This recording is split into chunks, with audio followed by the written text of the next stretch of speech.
All right. Okay, so we have a majority of the participants. So as they join, we'll welcome them as they pop in. So just want to get this meeting kicked off. Welcome and thanks to all those who have joined. Thank you for taking time out of your busy days. Thank you guys for the support.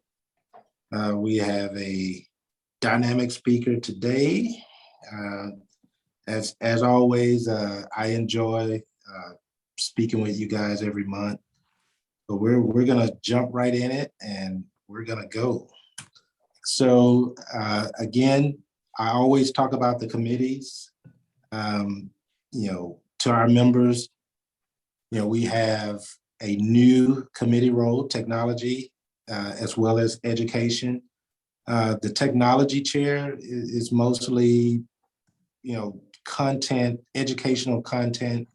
I think some of you guys participated on the Excel training course, which was phenomenal, done by Taylor. I mean, a great job, great resource tool. So we're just looking to create content that are gonna help our members take what we learn and implement in our own organizations. So that was the purpose of creating this new role, which so far has been a great benefit. So I know at some point there'll be surveys that go out to just give us your feedback on what do you want to see. Is that PowerPoint? Is that Excel? Is that Power BI? Is that Excel, Power Query? Just whatever you want to see, send that to us and we'll see if we can make it happen. Taylor is great. He's awesome. I know for a fact when it comes to Excel, I thought I was good. After seeing his course, I'm probably halfway. So definitely that's out there for our group. Again, any of these committee chairs, feel free to reach out to them if you want to join and help them promote those specific committees. Again, we welcome the support, we welcome the help. So I am going to introduce our speaker. So I don't know if you guys can still see my desktop. Let's see. All right. Sorry about that.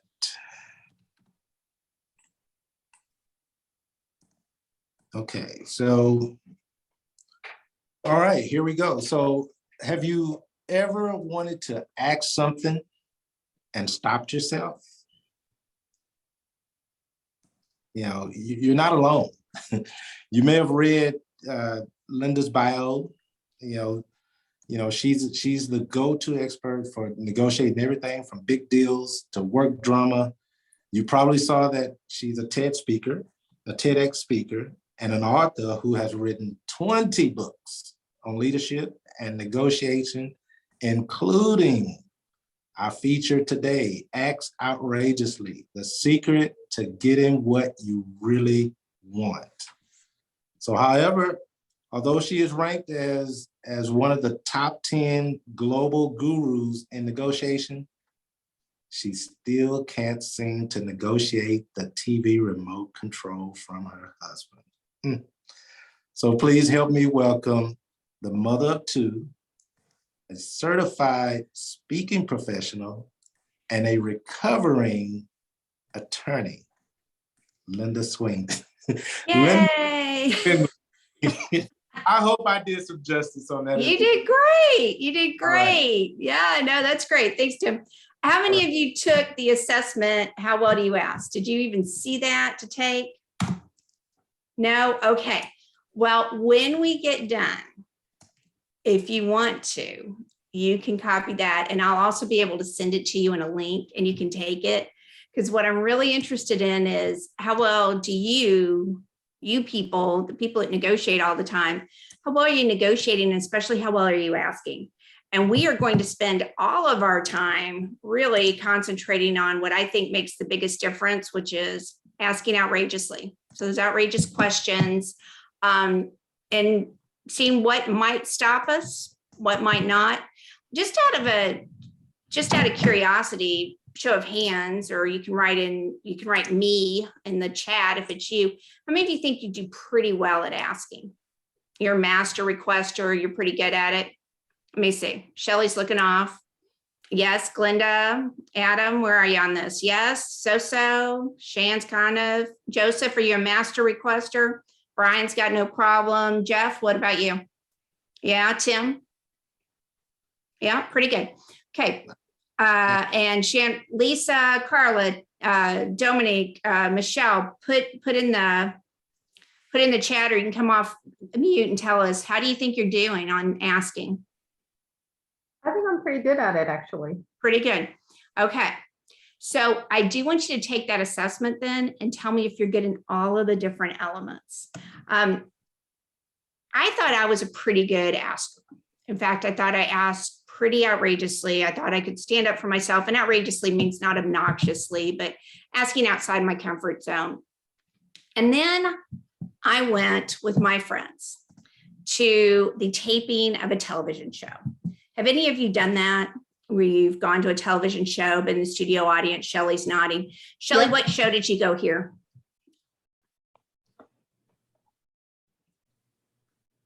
One of the cooking shows. One of the cooking shows, okay.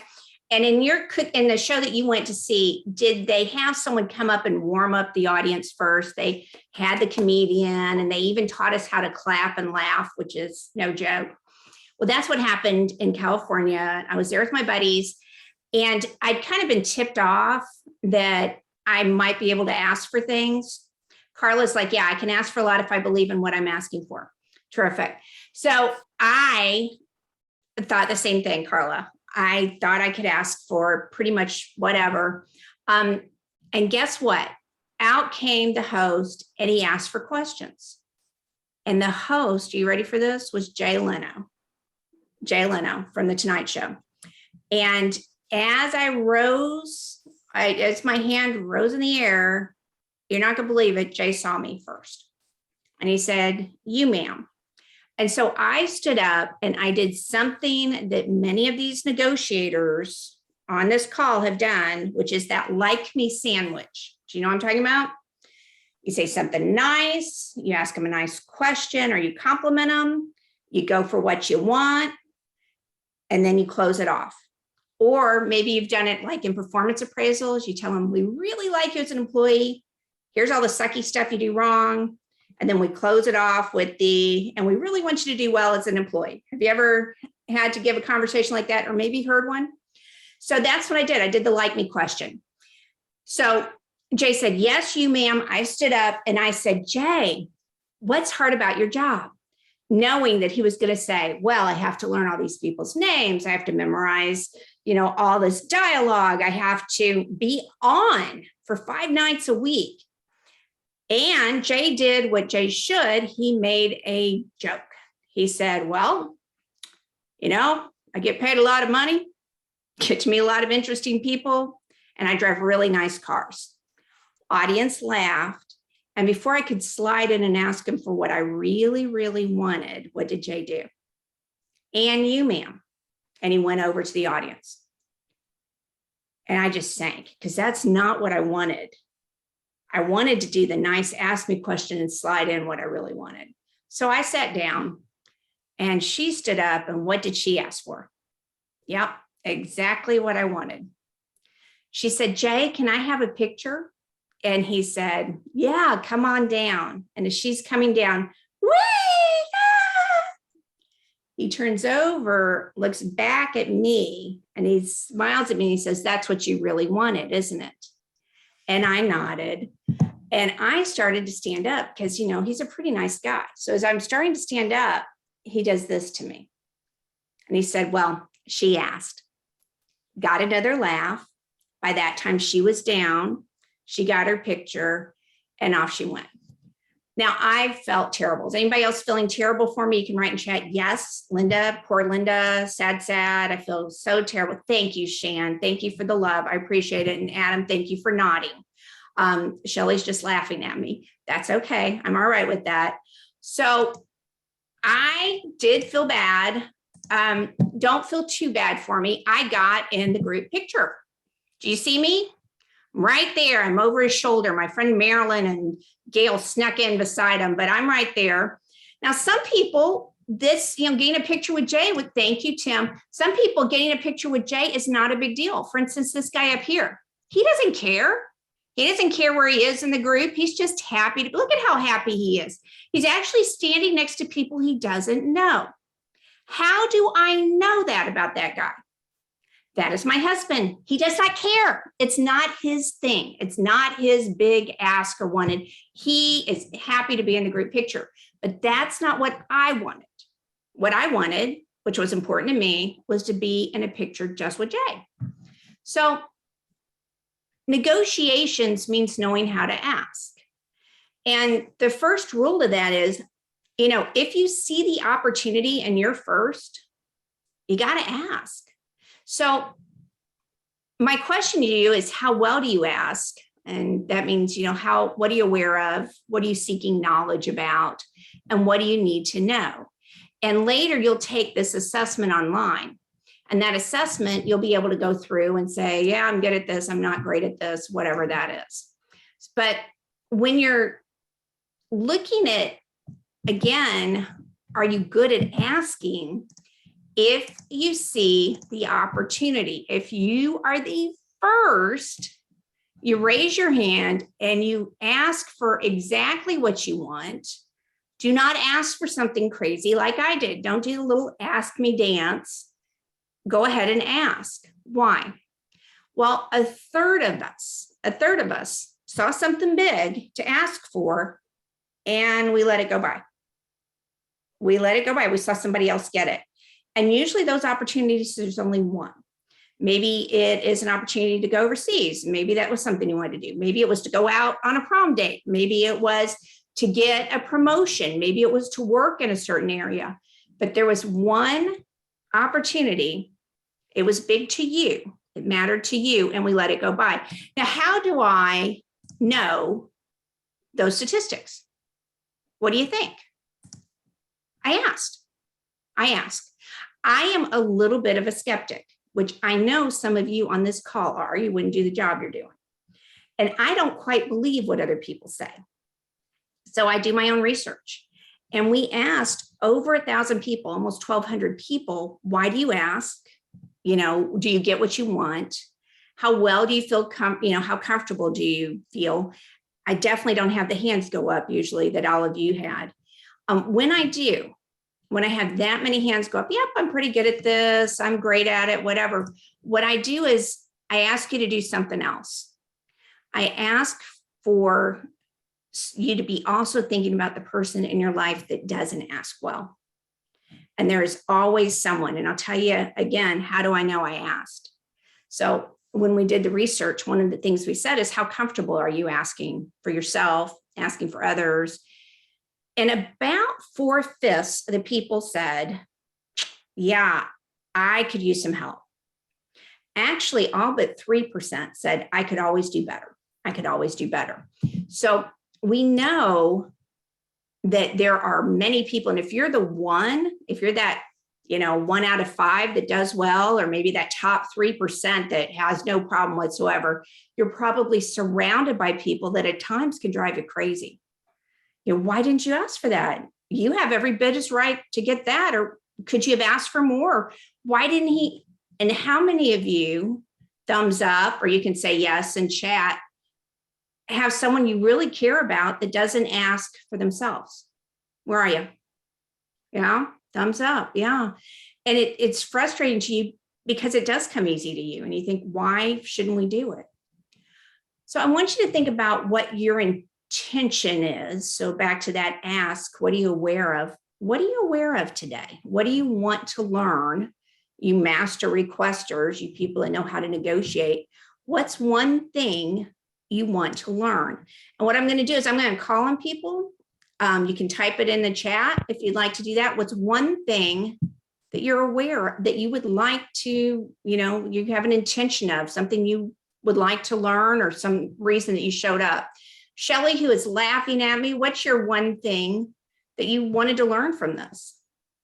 Well, probably why it is I don't make that outrageous ask. Okay. Why I don't ask even more outrageously for myself, or is it for yourself, or is it for the organization, or what? No, probably for myself. I think For yourself. Okay. That's a good one. Okay, great. Who's got something different? Oh, Brian says how to get the person across the table to open up. Interesting. Okay. Jeff, what's yours?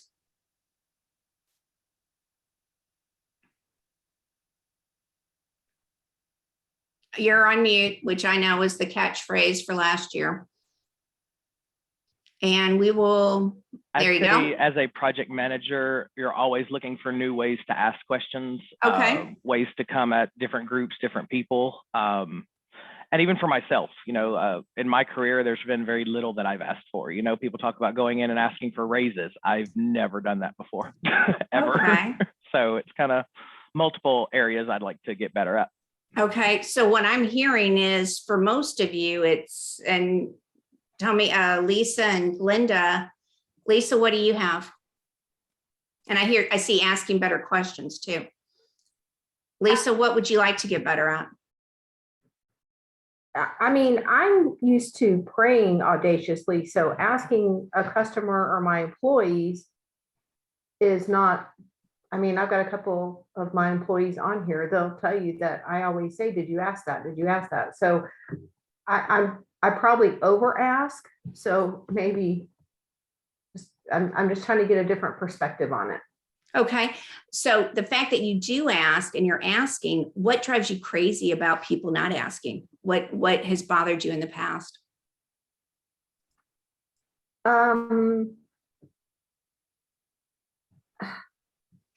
Why, just why don't they ask? It's Why don't a they ask? biblical principle. You have not because you ask not, and don't ask this. Yeah, ask, seek, So- knock, right? Ask, Yeah. seek, knock. And I changed it to ask, seek, no, because you need to know, what the next step is. Interesting. So when we were writing the book, the publisher flew me up to San Francisco with my marketing person, and I had gotten feedback from all the different people. And as we were leaving, I said, I didn't hear from Steve. And Steve's the CEO and the president, and he'd sat through the assessment. He goes, well, yeah, Steve's got this weird, question or whatever. And I said, what is it? And he says, what do you do if you already are good at this? Why would you want that book? And I went, oh, that's good. And so at the end of every chapter, what I started putting was, if you're already a smart ask, and I had to hit that K hard, smart ask. If you're already a smart ask, what do you need to do to help your people? How do you make them smarter? And so one of the things I want you to listen for, Lisa, is why they may not be asking, what their good reasons may be, because there's a couple of things that we found out in our research that will help. So last one, Miss Glenda, I gave you a heads up that you were going to have to say something. What do you got? Because I don't know everything. Okay, so you don't ask, because you didn't know it ahead of time, you're not going to ask the question? Well, Or no, that's because- why I'm here. That's why I'm here. Oh, to always up your game. Are you an evergreen learner? Are you one of those that always likes to learn something else Yes. and improve? Awesome. That's probably some of the best leaders are evergreen learners. They always want to know, they always want to up the game. Great. Okay. And that's what I would say for anybody in negotiation who's good and wants to get better. It's live in the question. That's what they taught us in mediation school was, in mediation training was live in the question. If you don't know, you can always go to a question, which brings you back to that ask formula. You can always ask a question about what am I aware of? So that might be internally, someone's yelling at me. I'm aware they're spitting. I'm aware their face is getting red. I'm talking to them on the phone. I'm aware they're using words that they usually don't use. I'm aware they're yelling. I mean, that will calm you down. I'm aware I'm sitting in a chair. I'm uncomfortable. It could be, what are you aware of? I'm aware I didn't even know that this was going to be part of the topic of conversation. I'm aware that everybody else must have gotten an agenda that I didn't get. Whatever it is, you can always, when in doubt, go to an ask, go to a question. Second thing, what do I need to seek more information about? You can always ask a question about that. So I'm aware, okay, so now what do I need to seek before I ever come up with a response, before I ever try to negotiate? And that is probably what we skip most of the time, you all. If you're good at negotiation, you don't live in the question long enough often. Why? Because you know what most people do. You have an idea. People have paid you all these years to be smart and come up with solutions. And the smarter you are, sometimes the harder it is to sit back and let people talk, ask an open-ended question, especially when you're seen, as many of you are, knowledge providers, people who are in the know, who know what they're doing, right? Because that K, that know, that's last. And the K is know what you're, not know the full answer. Again, that's another trip up for a lot of people like you all who are smart and professional. Often you know the solution, you think, right? And when you don't, you might even hold back until you have it processed. All you have to know is the next step. So back to Lisa, some of your people, you might give them permission to just know what they need to do next, even if that's taking a break. So often that I don't know every single thing and how it's all going to lay out. As you get older and you get more, mature, you know that you don't know everything. But, until you're comfortable with that, a lot of people, they put up this facade that they are all knowing and powerful Oz, and that didn't work out real well for the Wizard of Oz. So all you have to know is the next best step to take, the next best step. So what are you noticing about the intention, and why did I ask all that? Why do you think, just you can put in chat, why is it that I ask you what your intention was?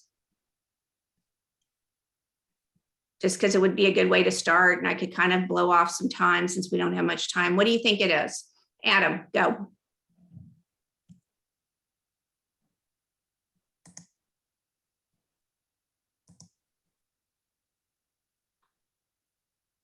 Adam, Brian. Yeah, I was on mute. I'm sorry. I guess I'm not understanding what you're asking with the intention. Can you ask that? Why do you think we kicked off this program with what's your intention? Why are you here? Oh, because I think everybody has an idea of, what they think they know, especially when it comes to this topic. But I think we all know that there is room for improvement. And so it's just curiosity as far as, am I as good? Do I ask the questions, like I should? I think that's right on the money. The big thing is, and Brian says it helps guide you to teach on what attendees want. Absolutely. So you can meet your needs. And Shan said, in order to help us be aware of our own intentions and expectations of this call, what I hope you do is in any negotiation that you start in, you start with my intention is.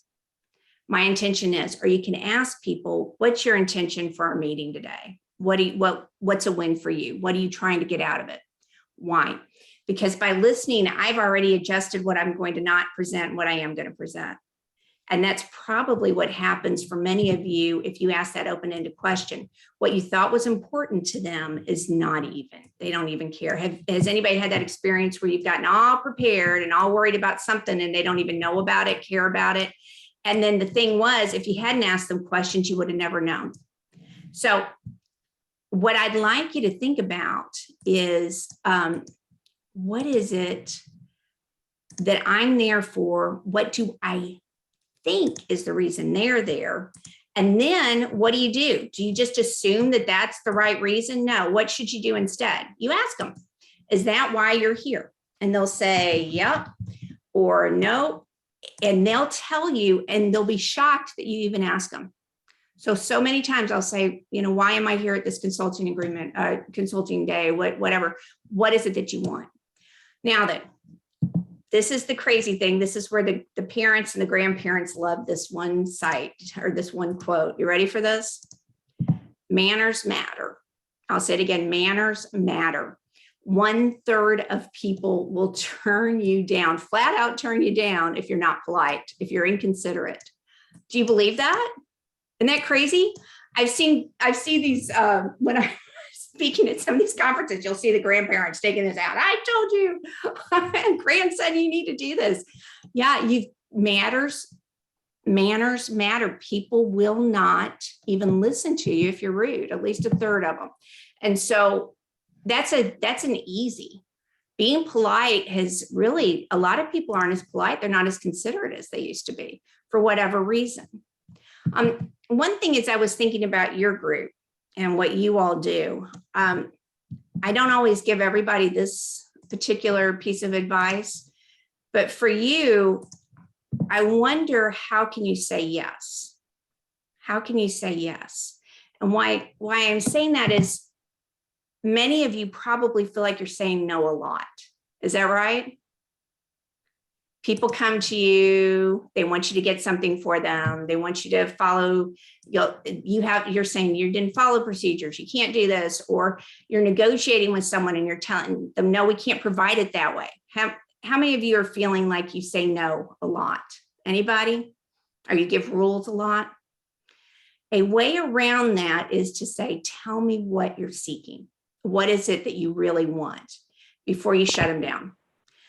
If it's not you, it's because you're more mature. You might look around at some of the people that you're mentoring and ask them, say, don't just tell them no, ask them what they're seeking. Because what we're finding is everybody's so stressed out and language is so important right now. And people call things different things. Have you noticed that? That all the jargon and the, I walked into one client and I said, all right. And I knew it was all about change. We're going to negotiate change. We're going to build your leaders up. And I said, this is going to be great. And what we're going to do is we're really going to transform this organization. And their mouths just went, and I lost every executive in that executive meeting. Our little group to decide what was going to happen went like this to me. And I said, what happened? We were so excited about change. Now we said transformation. Everybody just felt, looks like you're sick. What did transformation mean to them, to that organization? Who's heard a different term for that? Tim, have you heard anything? No? For that particular company, you ready for this? Transformation meant when the consultant came in, dealing with workforce and laid off a bunch of people. So that one word, that's the key word, and all change, let's transform, made them sick to their stomach because they've been through multiple layoffs. So when you hear something, when you're aware of something, ask them again. I heard you say this word, what does that mean? Before you put any emotion into it. I wasn't sure if I was going to share this with you, but some of you said, I'm not comfortable asking for raises. I haven't been asking for raises. I don't even know, maybe even if I'm worth doing that for, right? So how do you get over that? How do you get over asking for promotions or raises or opportunities? Well, you got to be aware of your value. And that really is, what's your superpower, your strength? This will give you more confidence in negotiation than just about anything when you're negotiating for yourself. So what is one strength? You can either type it in the chat or you can come off mute and tell me what's one strength you have that maybe you even go, well, yeah, that's not that big of a deal. But people tell you all the time, boy, you're so good at this. You are so great at this. What is that? Brian, what's yours?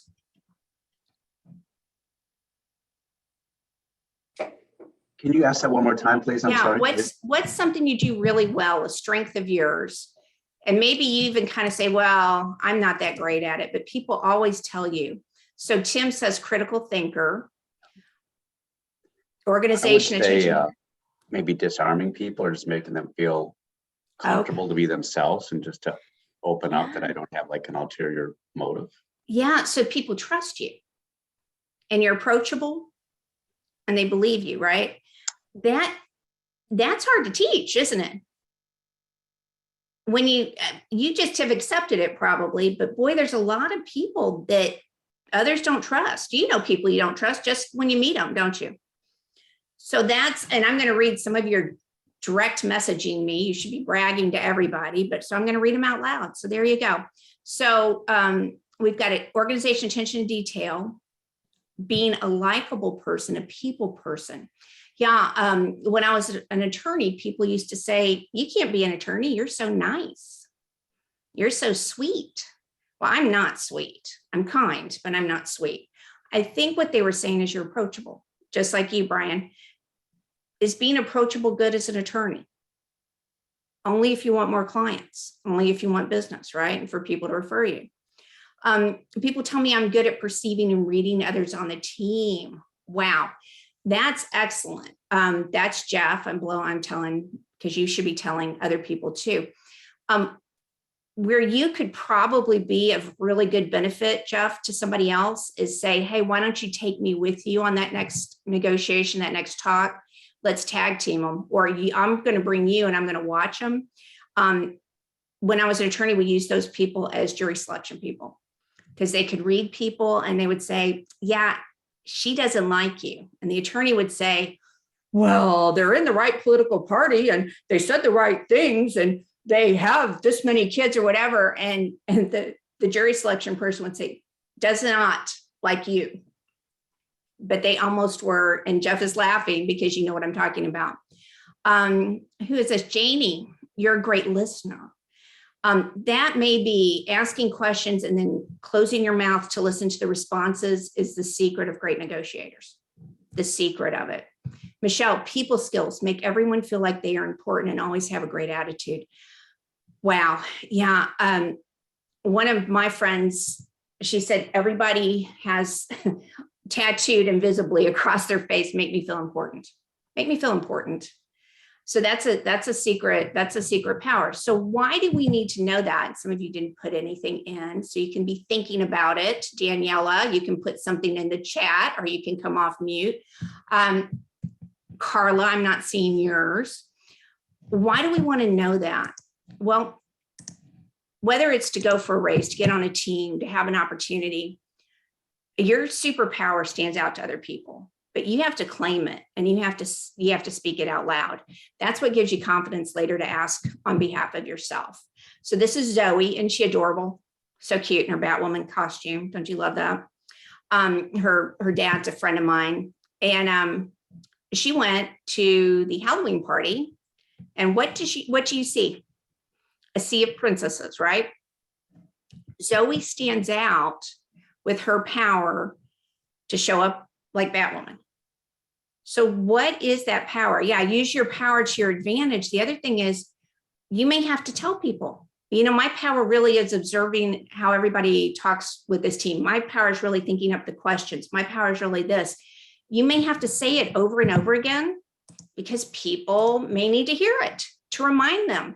And when you know that they get it is when you hear them in the hall or you come in early on a Zoom call or something, they go, well, have we run it by Adam yet? You know, he's really good at that. Or have we talked to Lisa yet? You know, she's our master requester. We need to ask her first. So you'll start, if you say it out loud, you get to hear it. And you're the person that you hear anyway all the time talking to or that or your mom or your dad, right? You're the person that you hear usually in your brain saying, yep, you can do it, or no, that's crazy. So if you say it out loud to others, you'll start adopting it yourself. And what comes naturally to you is your superpower. Resilience. Shelley, are you kidding me? You could bottle up that and sell it right now. Resilience is so strong right now. The other piece when you're talking about raises or people in charge, one thing that holds people back is kind of an I don't deserve to be there, or I'm going to be bothering them or something like that. The thing is, if decision makers are listening to you, you have something they want. If they have taken their most precious, valuable resource, which is what? It's not their money, it's their time. If they have stopped what they're doing and they are talking to you, you have something they want. So all you have to do is ask the questions. What is it that you need me to do? What would be helpful to you right now? What is helpful? So try to remember that decision makers really don't care what you look like. They do not care what your background is. They honestly don't care how old you are, and they don't care what country you came from. True decision makers care about, can you bring some results? Can you help me? If you are talking to someone and they are listening to you, they think you have some value or have a potential to have some value. And if you're asking for a raise, many times that's all it takes. Hey, haven't had a raise. May I have a raise? Or, hey, haven't had a promotion in a while. Let me tell you what I've been doing. You may not know. This is what I want to do in the future. Now, here's why you can't back a raise or a promotion on your past. You can't say, well, I've been here for 3 years and haven't gotten more than this. Because who cares? They gave you a check. They gave you a direct deposit. You accepted it. Deal's closed. Deal's ended, right?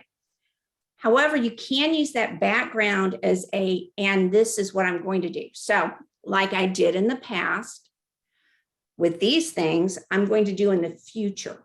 And that future remark is what a boss, a leader, a CEO can bring to their bosses, their leaders, their board of directors to propose.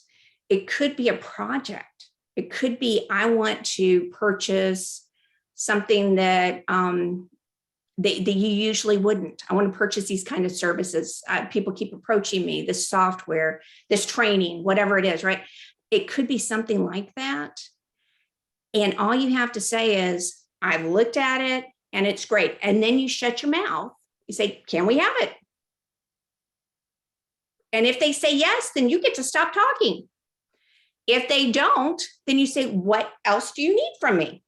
And then you get to stop talking until they tell you what it is. But this group, you smarties, you prepared this whole bulleted A1, little I, 2 I's, correct? Are the people around you, instead of asking exactly for what you want. Now, you may still have to go to 2B, little 2 I's. That may come up, but wait for them to ask for that. Wait for them to ask for it. Sometimes just by asking, that's all it takes. The other thing that I think is tough for some of us is most of us, and again, statistics, 65% of us would rather ask for someone else. 65%. 65% of us would rather ask for someone else. So what's the workaround on that? Well, the workaround is, who besides myself would benefit if I asked for this? Who besides myself would benefit if I asked for this? So let's say it's an extra couple of days of vacation. Who besides yourself is going to benefit? Could be your family, right? Could be you get to go see your mom. She's going to benefit. Could be you're not going to go crazy because you're going to take some mental health days and get back into sanity, right? Also, it may be I'm going to ask this stupid question in this meeting, and people around are going to see it's okay to ask questions. It may be I'm going to ask for this information. And when I ask for this information, then everybody will get this information. And you know, if you have that question, somebody else has that question. My son is a master requester. I mean, he's like Lisa, right? He will ask for anything. We lost him at the pizza parlor once. I was showing off the baby and looked up and had the parents' worst fear, which is, oh no, there's another exit and I don't see my kid. So I went frantically looking at everybody and I spied him, and he was sitting in with a friend, and I walked up and I said, well, hi, I'm Linda, and you are, oh, Adam, great. And who? Oh, Carla, nice to meet you.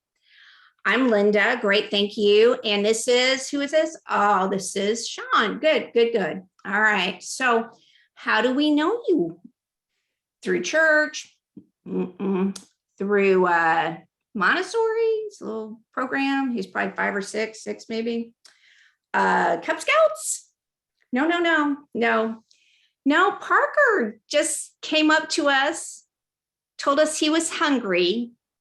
Could he have some of our pizza because his mom won't stop talking? That's our Parker. Everybody knows somebody like that, right?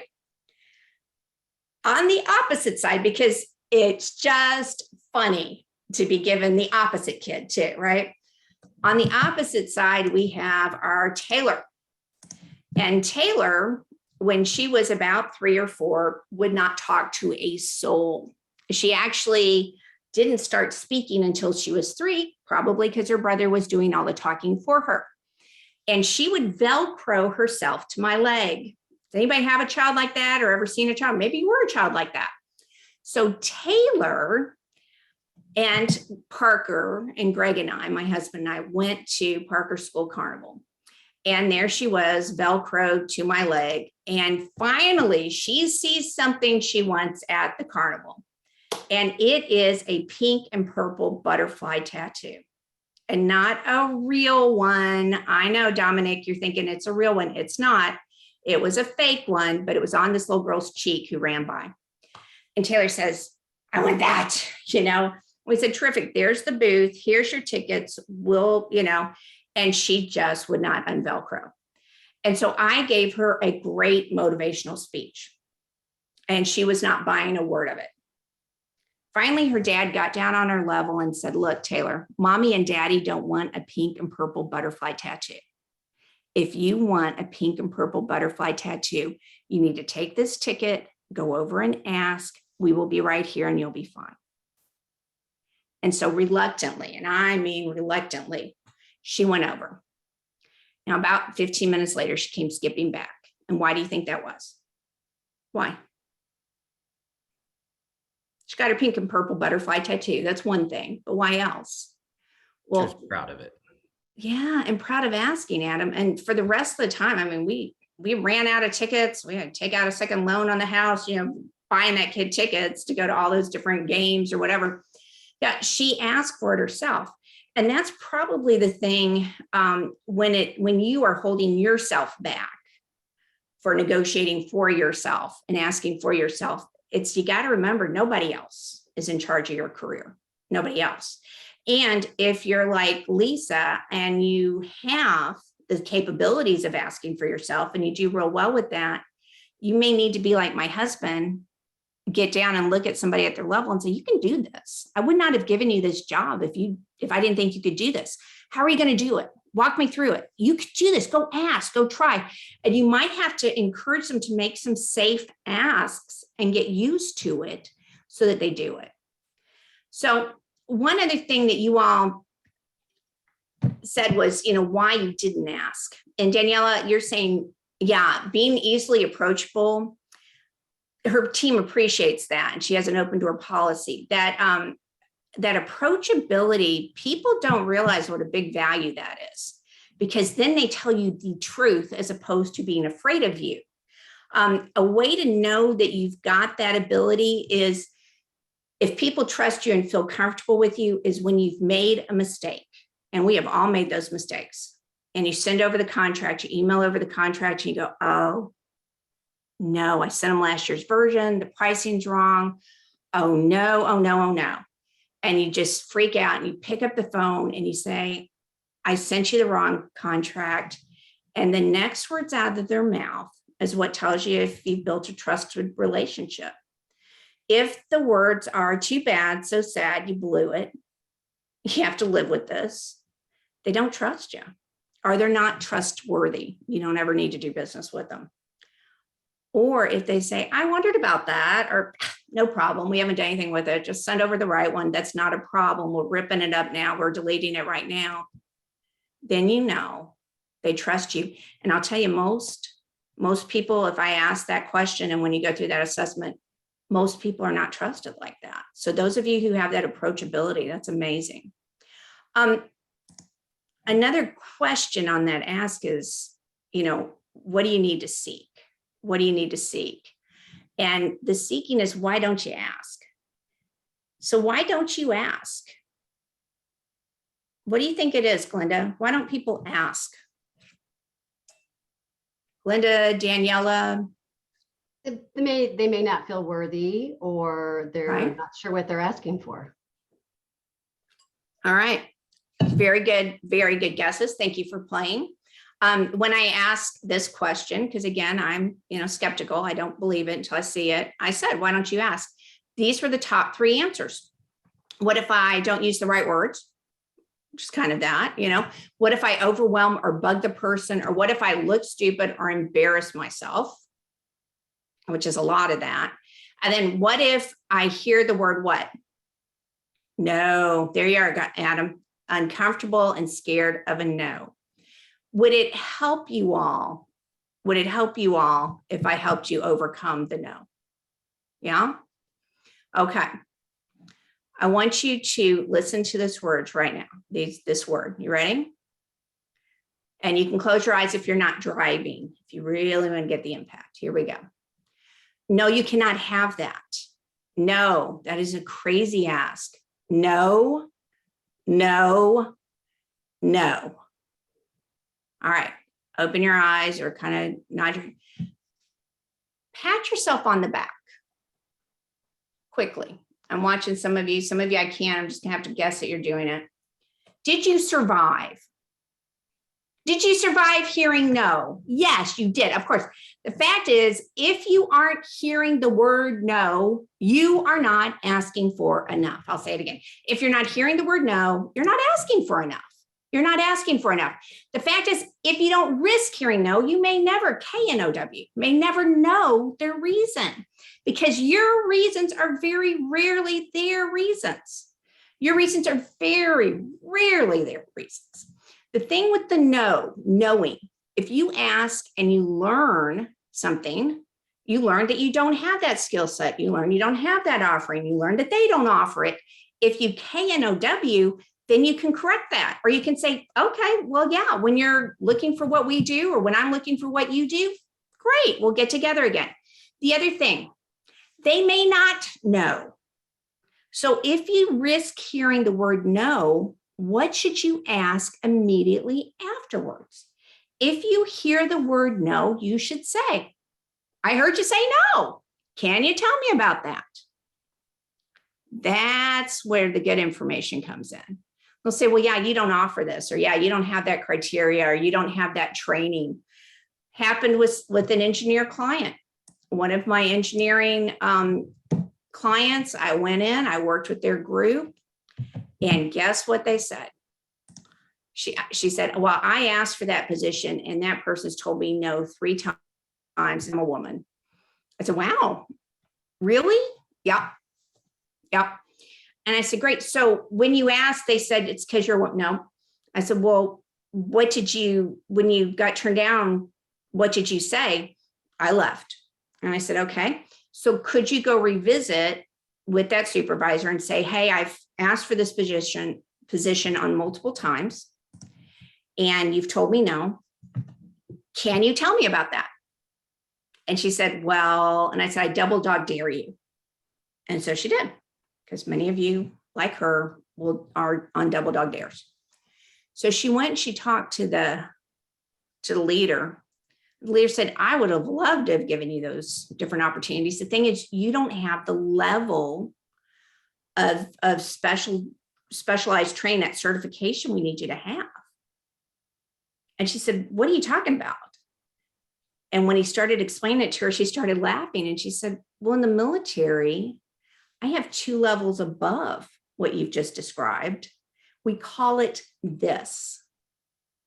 And the boss said, you're kidding. She said, no, I'm 2 levels above in training.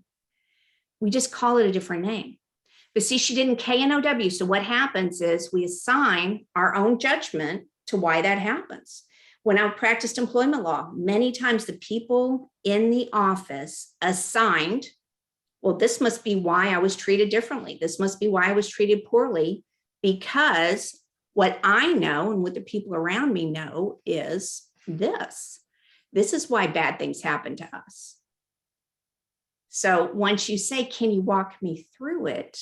Then all of a sudden you seek and you get to know different information. One other thing you learn when you ask is you may learn that nothing you could do would help. Not a thing. Nothing you could have done. This is their one thing. This is their one no-go that they're going to give you. So once you know, you get to make different decisions. Once you know what their one thing is, maybe you say, okay, well, I'll circle back around. And I've had people say, no, we don't do that. And I'll say, never. And they'll say, oh, no, not for another 2 months. Well, I can put it on a calendar and call you back in 2 months. But if I just walked away with the no that you gave me, I would have never known that in 2 months, I've got the opportunity. We are going to skip through this, but I'm going to give you this for later. How many of you have taken some sort of assessment or profile, personality or communication? You might have been DISC or color or core map or something like that. Let me see, show of hands. Or you can put yes. Okay. I have an assessment called the Deal Styles that will walk you through not just who you are and how you like to deal, but also what to remember when you're dealing with others. So it's what's their deal is one, and then what's my deal. It's free for you all. Sherry is a friend of mine, and she arranged for me to do this. So I said I would give you what I give my clients. So this will walk you through this assessment. And I can come back to that if you have questions about assessments. I know some of you have a hard stop. So I'm going to kind of wrap up and then I can go back to this. Ask your community for help. Guess who this guy is? You see the guy with the glasses, that's Dave Lieber. He's a watchdog reporter. Do you know who is just to his left? Guess who that is? That is Eugene, Gene, who is Tim Martin's brother-in-law. How crazy is that? These guys came to watch me do my TEDx audition, and they had helped me. Now, do you know who the guy is on my right with the glasses? I don't either. Dave Lieber, who's a friend of mine, said he thought you were funny. So I made him get in our picture too. I don't know who he is, but use your community. All of those people helped me get ready for a tough talk. You have this incredible community. My gosh. And Jeff, where are you, Jeff? This is crazy. I just put a picture of you in there. I found a picture of you on LinkedIn and we just inserted it. So you have got to add right now, instead of that ghost of a who is this person with no picture on your website, you just put that thing in right there. But you have all of these fun people who dance with you, present with you. You've got sponsors. My gosh, use them. These people know how to negotiate. You have a national organization. Tap into them. If you say, I'm with AHRMM, they will talk to you. This is the group that knows what you do. Nobody else knows quite what you do, right? So talk to these different folks and ask them for help. Ask them for, I'm facing this. Do not go this alone. My promise, again, to Sherry was that I'd give you some resources. So you're welcome to ask me too. I'm now part of your community. And like I said, I'm going to treat you like clients because you're friends of friends. I have many different ways to get these bonus resources that I promised. One is you can do it easily with your phone, which is what I like, because then I don't have to hunt. If you get out your phone now, and if those of you, I don't know if you can see the computer or not, people who we can't see on the camera, I'll read it off to you.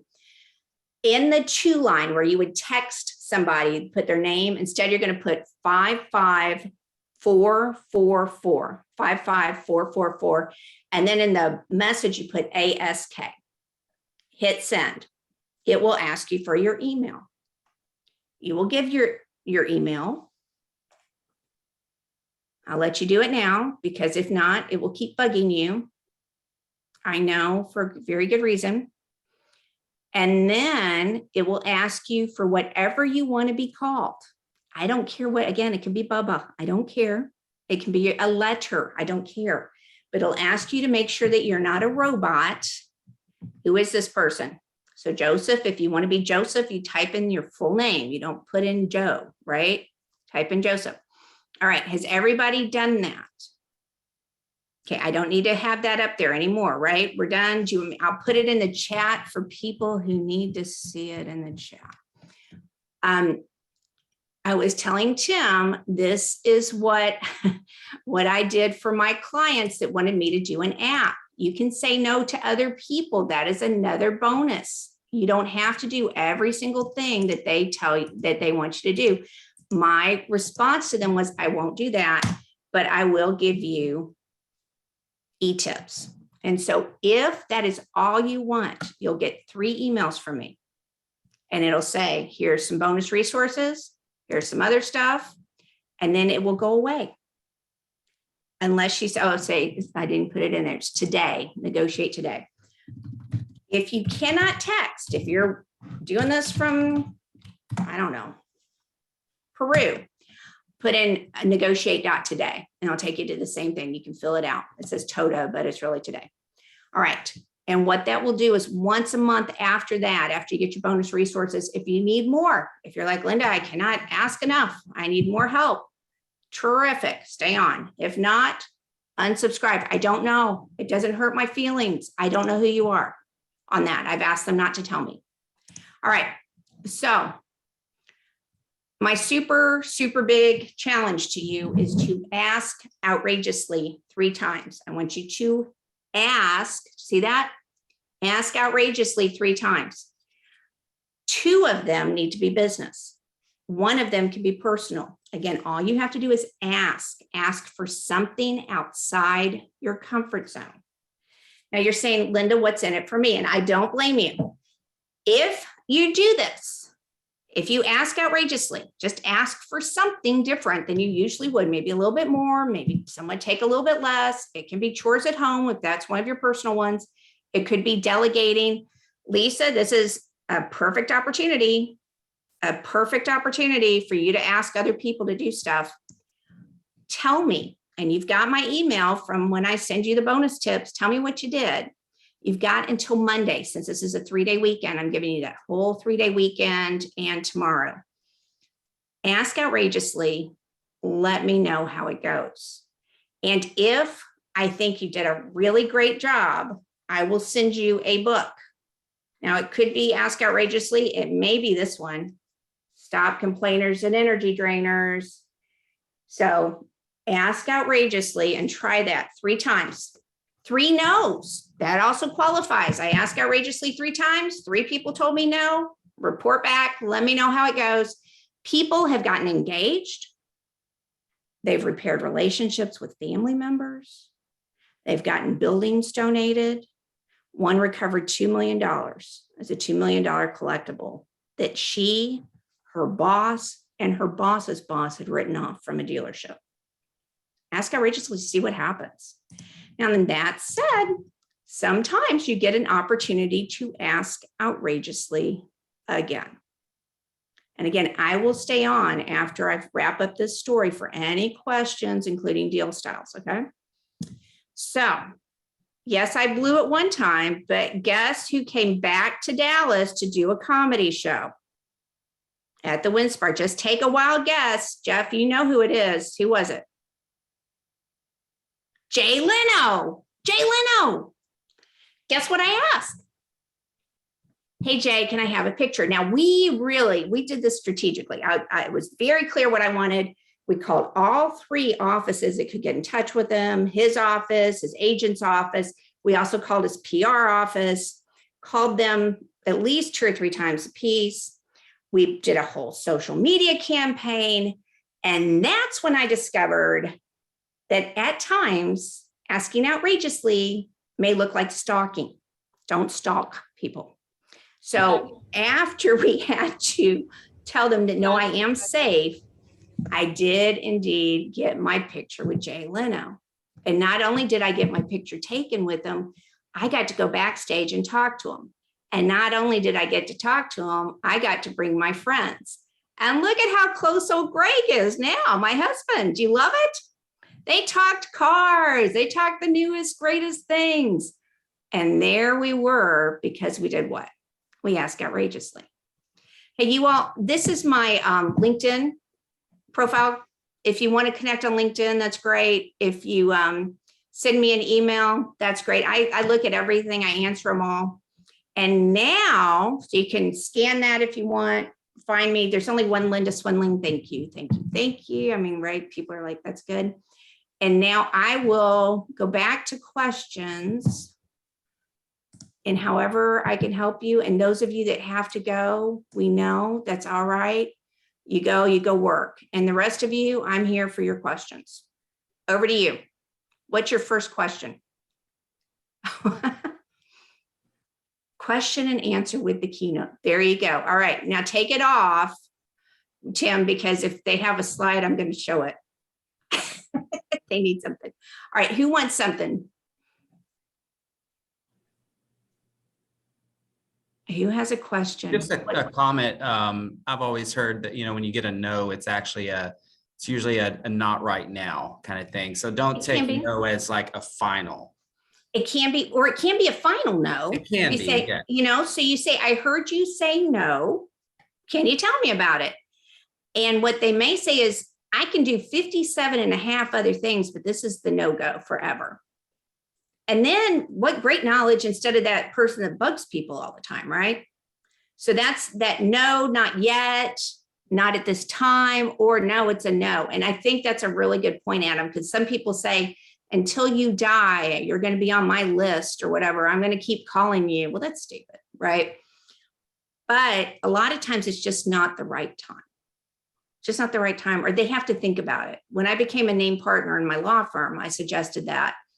And my boss said, absolutely not. You haven't practiced long enough. And I said, well, I've got this book coming out and I'd rather it say Withrow, Fiskus and Swindling instead of Linda practices at a North Dallas law firm. He said, no way.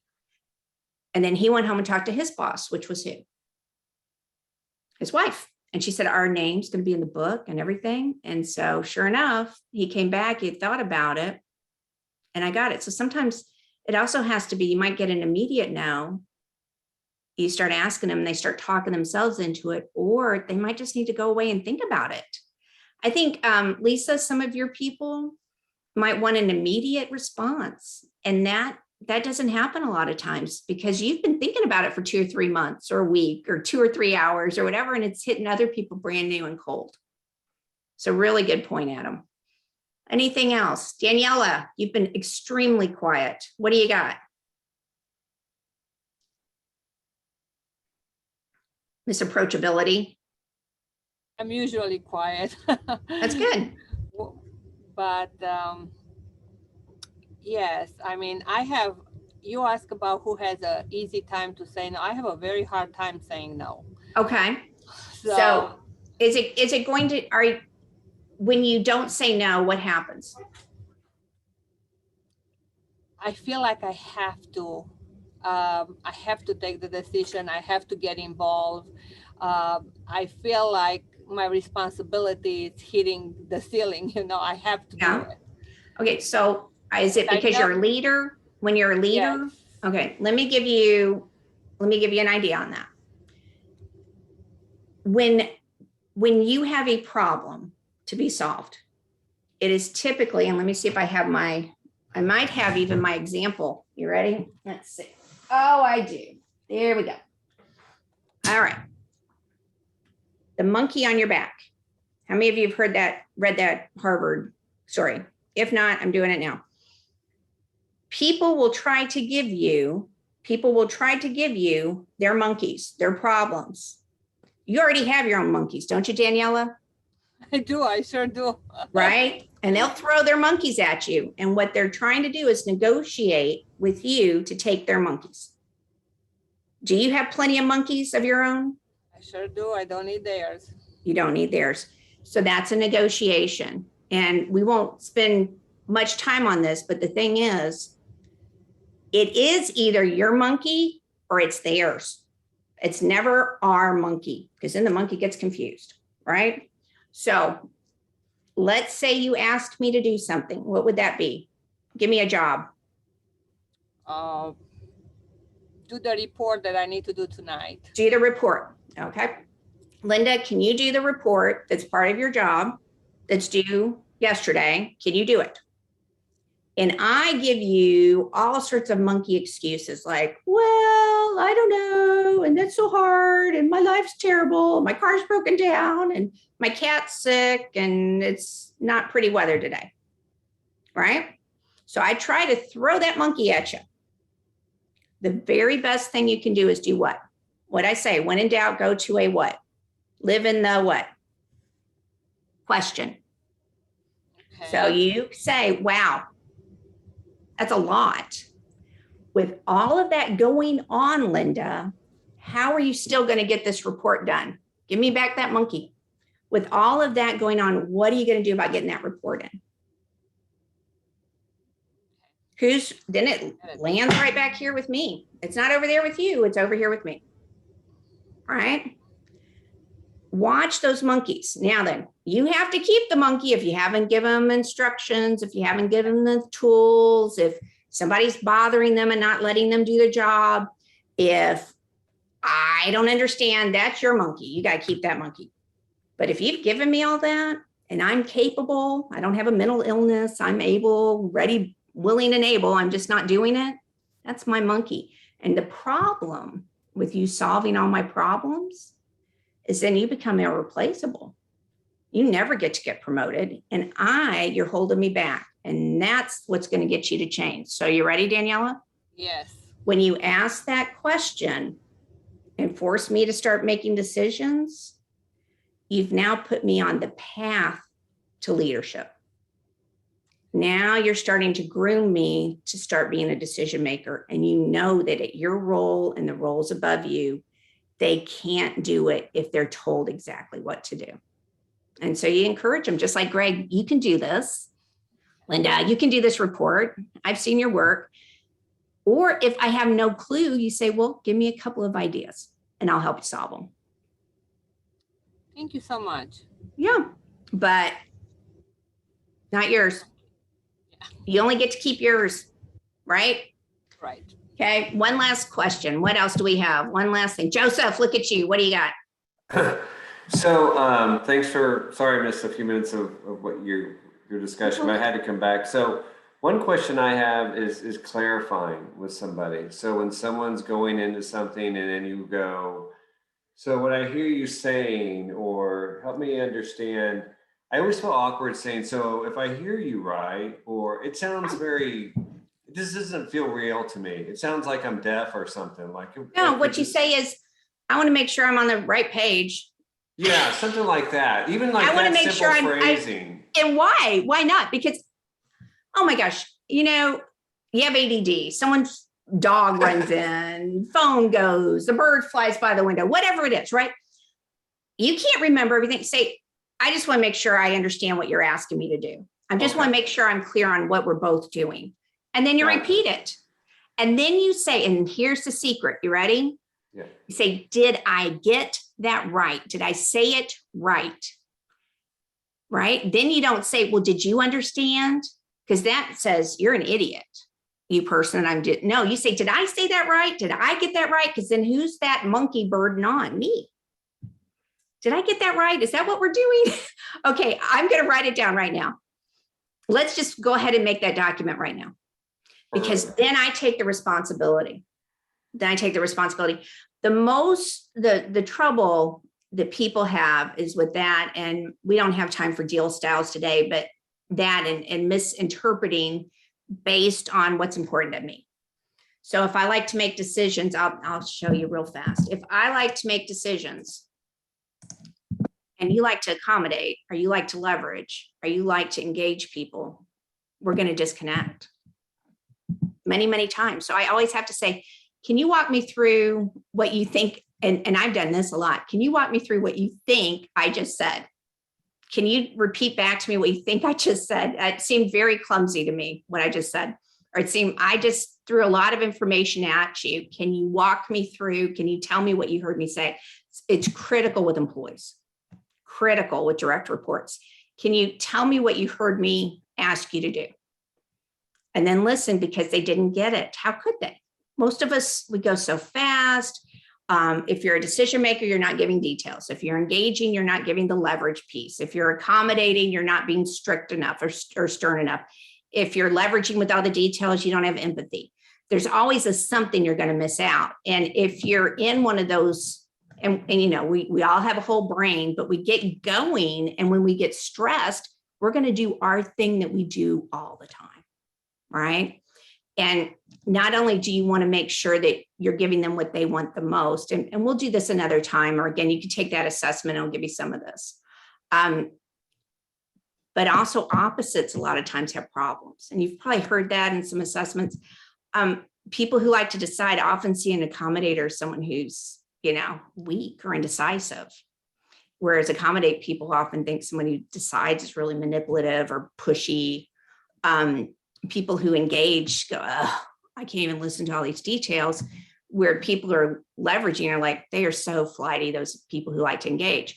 Or it could even be, maybe Adam and I are both people who communicate the same way, and we don't like what we're seeing in ourselves. So when we're communicating with someone that's like us, we have problems. So often what I find is people are trying to say the same thing, but they're using different words. So I never think that's a bad idea. I never think it's a bad idea. Just like my transformation explanation, right? When I said, let's transform, and they all looked like they were going to throw up. Well, of course they were, because that meant we're all going to lose our jobs. That's no fun, right? So I actually, Joseph, get over that one. Does anybody on this call think if Joseph said, hey, can I just walk through that and make sure we're clear? Or can I ask you what you think I heard? Is anybody here offended by that? No, it means you care enough to make sure we're communicating well. One other thing that may help, Joseph, is meeting rules. And usually when I do like a big negotiation program or even strategic, or I'm going to work with a group for a while, I create meeting rules so we're all using the same words and we all have that. And that's part of that, not just intention of why we're here, but how are we going to act when we're here? So we call them rules of engagement. But if you can negotiate those up first, one of them could be, you know, seek to understand, or be open to feedback, or, you know, we want to make sure we're all on the same page, but same page of paper. And then that's just part of your rules every time you meet. And that way it's on both people's part to ask questions when they don't understand, because all of us have left a meeting and we didn't know something, or someone could have asked during the meeting and then they send out 5 emails to different people to ask the question that would have taken a minute. So that, I don't know if that helps on clearing up understanding. That seems to be what helps my people. And I hate it. I hate going through rules of engagement. It takes so long. Okay, we're going to do this and that. But you know what? How fast we get later in all of our meetings, because we agree what's important to us on communicating well. So take the time to do it. Yeah. And at the end of every meeting, I'm going to do what I'm doing now. First off, are there any further burning questions that y'all have? I know I show up and I throw up a lot of information. Yeah. Did you get something out of today? Okay. What went well? What was a positive? What was a plus that went well? Give me a couple of things. You can type it in the chat, or you can come off mute and tell me what worked for you.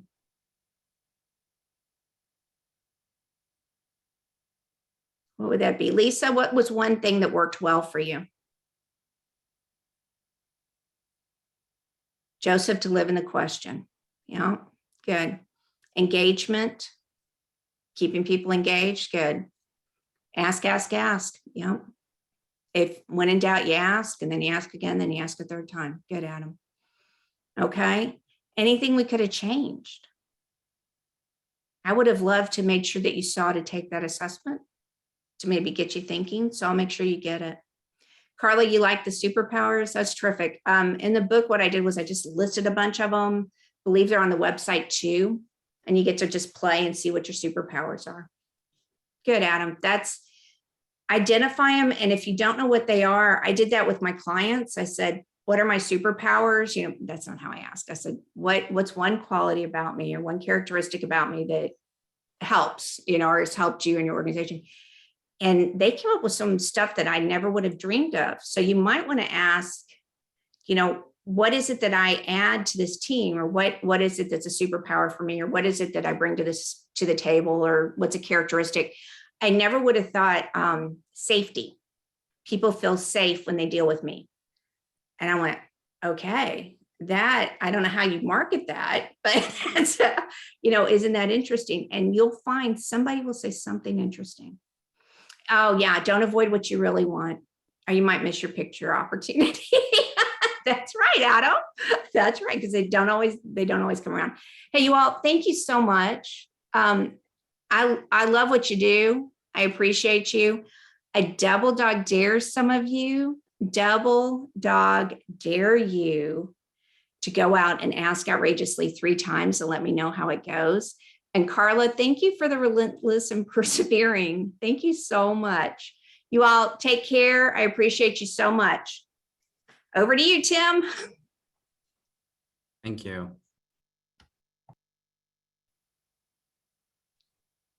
Thank you very much. That was awesome.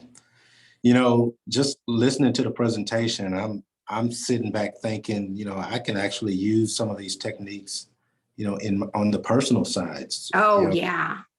Thinking how I deal with my kids, my older kids, the younger kids. I think this is great. So I definitely appreciate, your time and the information that you've shared with the group. So we're going to go ahead and wrap this thing up. Again, we thank those that actually stayed on through the end. Definitely appreciate everyone's support. Be on the lookout as usual for a survey link that'll come out tomorrow morning. Just tell us how we're doing, or give us some feedback. What do you want from the board? How can we serve you? And next month, we're going to look at, let's see what we have for next month. Next month, we have an update from the National On Board. Our very own board member, Pam Bryant. She's going to be giving us an update. She's also our chapter liaison, which is very great, very convenient. We have an ear on the inside of the national board, so that's great. I definitely look forward to what Pam will have to present next month. So if there's nothing else, guys, be safe. Thank you for your support, and look forward to seeing you guys soon. All right. And Linda, thank you. Awesome job. And Thanks. And thanks to Sherry for inviting me. I appreciate it. Thank you. Don't be smart asks, you guys. Go ask. Let me know. Take care. All righty. Thanks, guys.